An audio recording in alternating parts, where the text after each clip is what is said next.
ഒഴിച്ചുകൂടാൻ പറ്റാത്ത ഒരു കാര്യമാണ്. അതുപോലെയാണ് ധർമാചരണം.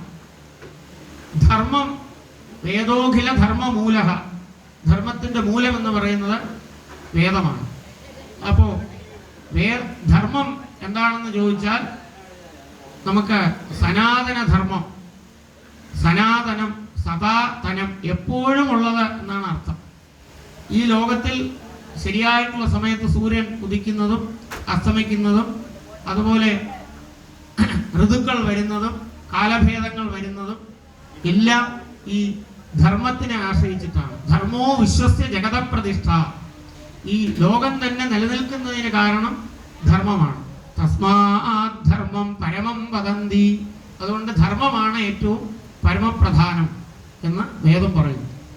അപ്പോൾ രണ്ട് കാര്യം നമ്മൾ കണ്ടു.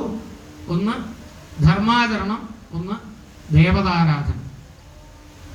ഈ സനാതന ധർമ്മത്തിന് ഇന്ന് നേരിടുന്ന ഒരുപാട് ചാലഞ്ചസ് ഉണ്ട്. അതിനെല്ലാം വളരെ പ്രധാനമാണ് ഈ ദേവി മഹാത്മ്യ പാരായണം. ആപത് കിം കരണീയം സ്മരണീയം ചരണയുഗളം അമ്പായാഹ എന്ന് കാക്കശ്ശേരി ഭട്ടതിരി പറഞ്ഞു. നമുക്ക് ആപത്ത് വരുമ്പോൾ എന്ത് ചെയ്യണം? നമ്മളിപ്പോൾ മോഡേൺ ആയിട്ടുള്ള എഡ്യൂക്കേഷൻ, ഹയർ ആയിട്ടുള്ള ക്വാളിഫിക്കേഷൻ ഉള്ളവരടുത്ത് ചെന്ന് ചോദിച്ചാൽ നമുക്കൊരു ആപത്ത് വരുമ്പോൾ എന്ത് ചെയ്യണം എന്ന് ചോദിച്ചാൽ പെട്ടെന്ന് അവരെ കൊണ്ട് ഒരു ഉത്തരം തരാൻ സാധിക്കില്ല. അല്ലെങ്കിൽ നമ്മുടെ ഇന്നത്തെ കാലത്തുള്ള മോഡേൺ എഡ്യൂക്കേഷനിൽ ഇതുപോലെയുള്ള ലൈഫിൽ വരുന്ന ചലഞ്ചസിനെ എങ്ങനെയാണ് ഫേസ് ചെയ്യേണ്ടത് എന്ന് പഠിപ്പിക്കുന്നതിനുള്ള ഒരു പാഠങ്ങളും ഇന്നത്തെ വിദ്യാഭ്യാസത്തിലില്ല. ഇന്നത്തെ വിദ്യാഭ്യാസം അർത്ഥകാമത്തിന് മാത്രമായിട്ടുള്ള വിദ്യാഭ്യാസമാണ്. ജോലി ചെയ്യുക, സമ്പാദിക്കുക, ജീവിക്കുക. അതോടുകൂടി ആ വിദ്യാഭ്യാസത്തിൻ്റെ ഒരു ഒബ്ജക്റ്റീവ് തീരുകയാണ്. പക്ഷെ നമ്മുടെ ഭാരതീയ വിദ്യാഭ്യാസ രീതി നോക്കിക്കഴിഞ്ഞാൽ അത് ധർമാർത്ഥ കാമമോക്ഷമുണ്ട്. അർത്ഥകാമവും അതിൻ്റെ ഭാഗമാണ്. നേരെ മോക്ഷത്തിന് നമ്മുടെ ഭാരതീയ വിദ്യാഭ്യാസം പറയുന്നില്ല. ഭാരതീയ വിദ്യാഭ്യാസത്തിൽ നിന്നും കിട്ടുന്ന ജ്ഞാനം അത് ധർമാർത്ഥ കാമമോക്ഷം. ആദ്യം എല്ലാം ധർമ്മത്തിനെ ആസ്പദമാക്കി ആയിരിക്കണം ധനസമ്പാദനം. ധർമ്മത്തിനെ ആസ്പദമാക്കി ആയിരിക്കണം നമ്മുടെ എല്ലാം ആഗ്രഹങ്ങൾ സാധിക്കേണ്ടത്. അവസാനം ആഗ്രഹങ്ങളെല്ലാം സാധിച്ചു കഴിഞ്ഞാൽ ഞാൻ എവിടെ നിന്നും വന്നു, എന്തിനു വന്നു, എവിടത്തേക്ക് പോകണം എന്നുള്ള ഒരു ചിന്ത വരുമ്പോൾ ആത്യന്തിക ദുഃഖ നിവൃത്തി, അതാണ് മോക്ഷം. അപ്പോൾ ധർമ്മത്തിന് അത്രത്തോളം പ്രാധാന്യമുണ്ടെന്ന് മനസ്സിലാക്കാൻ സാധിക്കും. എന്താണ് ധർമ്മം എന്ന് ചോദിച്ചാൽ യദഭ്യുദയ സശ്രേയ സസിദ്ധി സധർമ്മ. ഏതാണോ നമ്മുടെ അഭ്യുദയങ്ങൾ, നമ്മുടെ പ്രോഗ്രസ്സിന് കാരണമാകുന്നത്, അതാണ് ധർമ്മം. അതുമാത്രമല്ല ശ്രേയസ്സിനും കാരണം, അതായത് എവർലാസ്റ്റിംഗ് ഹാപ്പിനെസ്. കുറേ സമയം മാത്രം സന്തോഷമുണ്ടായിട്ട് കാര്യമില്ല. ലോങ് ലാസ്റ്റിംഗ് ആയിട്ടുള്ള സന്തോഷം ഇത് പ്രദാനം ചെയ്യുന്നു. അതിനെ ബേസ് ചെയ്ത് പ്രവർത്തിക്കുന്നതാണ് ധർമ്മം. അപ്പോൾ നമുക്ക് ധർമ്മത്തിൽ എങ്ങനെയാണ് ചരിക്കാൻ പറ്റുന്നത്? ധർമാചരണത്തിൻ്റെ പ്രാധാന്യം എന്തെന്ന് പറഞ്ഞാൽ, ധർമ്മമില്ലെങ്കിൽ, ധർമ്മം അനുഷ്ഠിച്ചില്ലെങ്കിൽ എത്രയും വലിയ ധനികനും ദുഃഖത്തിൽ ചെന്ന് കലാശിക്കേണ്ടി വരും. എത്ര വലിയ ധനമുള്ള ആളാണെങ്കിലും, എത്ര വലിയ സ്ഥാനമുള്ള ആളാണെങ്കിലും ധർമ്മത്തിനെ ഫോളോ ചെയ്തില്ലെങ്കിൽ അത് ആ സന്തോഷം അധിക ദിവസം നീണ്ടു നിൽക്കില്ല.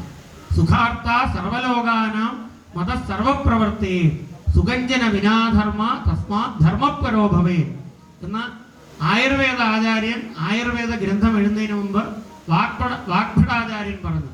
സുഖാർത്ഥ സർവലോകാനാം, ലോകത്തുള്ള സകല ജനങ്ങളും സുഖത്തിനെ കാക്ഷിക്കുകയാണ്.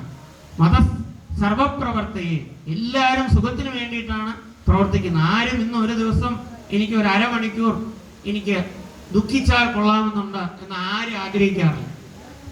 സിനിമ കാണുമ്പോൾ മാത്രം അതിനുള്ള ദുഃഖം കാണാനായിട്ട്, വേറെ നമ്മുടെ ദുഃഖമല്ലാത്തതുകൊണ്ട് അത് കാണുന്നു എന്നുള്ളതല്ലാതെ ആ ദുഃഖം നമുക്ക് വരണമെന്ന് ആരും ആഗ്രഹിക്കില്ല. അപ്പൊ എല്ലാവരും സുഖത്തിന് വേണ്ടിയിട്ടാണ് പക്ഷെ സുഖഞ്ജന വിനാധർമ്മ, സുഖം വേണമെന്നുണ്ടെങ്കിൽ ധർമാനുഷ്ഠാനം വേണം. തസ്മാ ധർമ്മപരോഭവേ, അതുകൊണ്ട് ഏറ്റവും വലുത് ധർമ്മമാണ്. അപ്പൊ ആ ധർമ്മത്തിന്റെ മൂലം ഏതാണ്? വേദം. വേദോഖില ധർമ്മമൂല. അപ്പൊ വേദം എന്ന് പറയുന്നത്, നമ്മൾ വേദത്തിനെ കുറിച്ച് നോക്കിക്കഴിഞ്ഞാൽ സൃഷ്ടിയുടെ കാലത്ത് തന്നെ വേദമുണ്ട്. ബാക്കിയുള്ള മതങ്ങളെപ്പോലെ ഒരു കാലത്ത് 2000 വർഷത്തിന് മുമ്പ് തുടങ്ങി, അല്ലെങ്കിൽ ഇത്ര 3000 കൊല്ലത്തിന് മുമ്പ് തുടങ്ങി, അങ്ങനെയല്ല. സനാതന ധർമ്മം എന്ന് പറഞ്ഞാൽ ലോകം ഉണ്ടാകുന്നതിന് മുമ്പ് തന്നെ വേദമുണ്ട്. സഭൂരി ദിവ്യാഹരത്, ഭൂ എന്നുള്ള ശബ്ദത്തിൽ നിന്നും ഭൂമി ഉണ്ടായി. സഭുവരി ദിവ്യാഹരത് അന്തരിക്ഷമസൃജത, ഭുവ എന്നുള്ള ശബ്ദത്തിൽ നിന്ന് അന്തരീക്ഷം ഉണ്ടായി. സുവ എന്നുള്ള ശബ്ദത്തിൽ നിന്നും സ്വർഗമുണ്ടായി. അപ്പോൾ ഭൂർഭുവസ്വഹ എന്നുള്ള വ്യാഹൃതി, ആ വ്യാഹൃതിയിൽ നിന്നും ഈ ലോകമെല്ലാം ഉണ്ടായി എന്ന് വേദം തന്നെ പറയുന്നുണ്ട്. അപ്പോൾ ശബ്ദബ്രഹ്മം, വേദം എന്നുള്ളത് ശബ്ദമാണ്. ആകാശത്തിൽ അന്തർലീനമായിട്ടുള്ള ശബ്ദതരംഗങ്ങളെ തപസ്സിന്റെ ശക്തി കൊണ്ട് വലിച്ച് പുറത്തു വിട്ടു. അങ്ങനെയാണ് വേദം നമുക്ക് മന്ത്രദൃഷ്ട പരമ്പര. കശ്യപത്ര ഭരദ്വാജോ വിശ്വാമിത്രോ ഗൗതമഃ ജമദഗ്നോ വസിഷ്ഠോ അഗസ്ത്യോ എന്നുള്ള 8 ഋഷിമാർ, അവരാണ് മന്ത്രദൃഷ്ട പരമ്പര. അവരുടെ തപസ്സിന്റെ ഫലമായി ആകാശത്തിൽ നിൽക്കുന്നതായിട്ടുള്ള ശബ്ദ തരംഗങ്ങളെ അവർ തപസ് ചെയ്ത് പുറത്തു വിട്ടു. അങ്ങനെയാണ് വേദം ഉണ്ടായത്. അതാണ് വേദം അപൗരുഷേയം എന്ന് പറയുന്നത്. അത് ആരാലും നിർമ്മിക്കപ്പെട്ടതല്ല. അത് ലോകത്ത് ആൾറെഡി ശബ്ദ തരംഗങ്ങളായിട്ട് ആകാശത്തുണ്ട്. പക്ഷെ നമുക്കൊന്നും ആ ശബ്ദ തരംഗങ്ങളെ നമ്മുടെ ഈ കാതുകൊണ്ട് കേൾക്കാൻ പറ്റില്ല. നമ്മുടെ പഞ്ചേന്ദ്രിയങ്ങൾക്കെല്ലാം ലിമിറ്റ് ഉണ്ട്. ഒരു പർട്ടിക്കുലർ ഹെഡ്സിന് മേലുള്ള ശബ്ദവും കേൾക്കാൻ പറ്റില്ല, താഴെയുള്ള ശബ്ദവും നമുക്ക് കേൾക്കാൻ പറ്റില്ല. കണ്ണിനും കാണുന്നതിനെല്ലാം ലിമിറ്റേഷൻ ഉണ്ട്. അപ്പൊ നമ്മുടെ പഞ്ചേന്ദ്രിയങ്ങളെല്ലാം ലിമിറ്റഡ് ആണ്.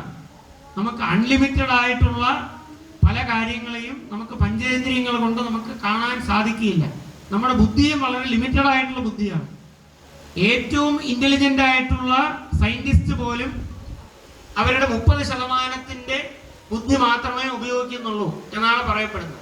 അപ്പൊ 70% ഇന്റലിജൻസ് അൺയൂസ്ഡ് ഇന്റലിജൻസ് ആണ്. അപ്പൊ നമ്മളെ പോലുള്ള സാധാരണക്കാരുടെയൊക്കെ ഇന്റലിജൻസ് 10% പോലും യൂസ്ഡ് അല്ല. അപ്പൊ അങ്ങനെ ഇരിക്കുമ്പോൾ നമ്മുടെ ബുദ്ധി കൊണ്ട് എല്ലാ കാര്യങ്ങളും അറിയാൻ പറ്റില്ല. എൻ്റെ ലോജിക്ക് കൊണ്ട് എനിക്ക് മനസ്സിലാക്കാൻ സാധിക്കുന്നില്ല എന്ന് പറഞ്ഞാൽ, നമ്മുടെ ലോജിക്ക് കൊണ്ട് മനസ്സിലാക്കാൻ സാധിക്കാത്ത കാര്യങ്ങൾ പറയാനാണ് വേദം വന്നിരിക്കുന്നത്. നമ്മുടെ ഒരു ലോജിക്ക് കൊണ്ടും പ്രത്യക്ഷേണ അനിമിത്യാവ ഇസ്തുപായോന ബുദ്ധ്യതേ ഏനം വിദന്തി വേദേന തസ്മാത് വേദസ്യ വേദത എന്ന് സായനാചാര്യർ ഭാഷ്യം എഴുതുന്നതിന് മുമ്പ് എഴുതി. പ്രത്യക്ഷേണ, പ്രത്യക്ഷം കൊണ്ടോ, അനിമിത്യാവ അനുമാനം കൊണ്ടോ, ഇസ്തുപായോന ബുദ്ധ്യതേ ഏത് രീതിയിലുള്ള ലോജിക്ക് കൊണ്ടും അറിയാൻ പറ്റാത്ത കാര്യങ്ങളെ പറയാനാണ് വേദം വന്നത്.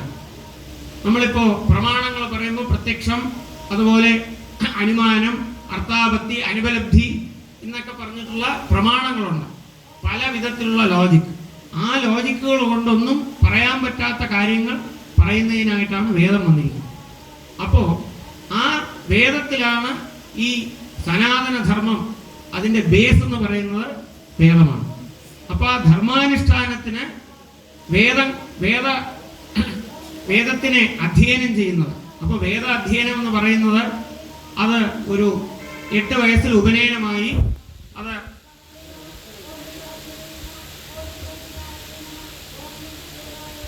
16 വയസ്സ് വരെ വേദപാഠശാലകളിൽ അത് ഗുരുച്ചാര അനൂച്ചാരപൂർവകം വേദം പഠിക്കണം. ഗുരുവിൻ്റെ മുഖത്ത് നിന്നും കേട്ട് അത് തിരിച്ച് റിപ്പീറ്റ് ചെയ്ത് അങ്ങനെ മാത്രമേ വേദം പഠിക്കാൻ സാധിക്കുകയുള്ളൂ. ആ 8 വയസ്സ് തൊട്ട് 16 വയസ്സ് വരെയുള്ള കാലഘട്ടത്തിൽ നമ്മുടെ കുട്ടികളുടെ ബുദ്ധി ഒബ്സർവ് ചെയ്യുന്നതിനുള്ള മാക്സിമം കപ്പാസിറ്റി ഉള്ള ഒരു കാലമായിരിക്കും. എന്ത് പറഞ്ഞാലും അങ്ങനെ ഒബ്സർവ് ചെയ്യും. അപ്പോൾ അർത്ഥം ഒന്നും അറിയണമെന്നില്ല. വേദ ഭാഷ്യങ്ങളെല്ലാം പിന്നെയാണ് പഠിക്കുന്നത്. അപ്പോൾ അങ്ങനെ പഠിച്ച് അതിൻ്റെ സ്വരവിന്യാസം അതൊക്കെ വളരെ ആനുപൂർവി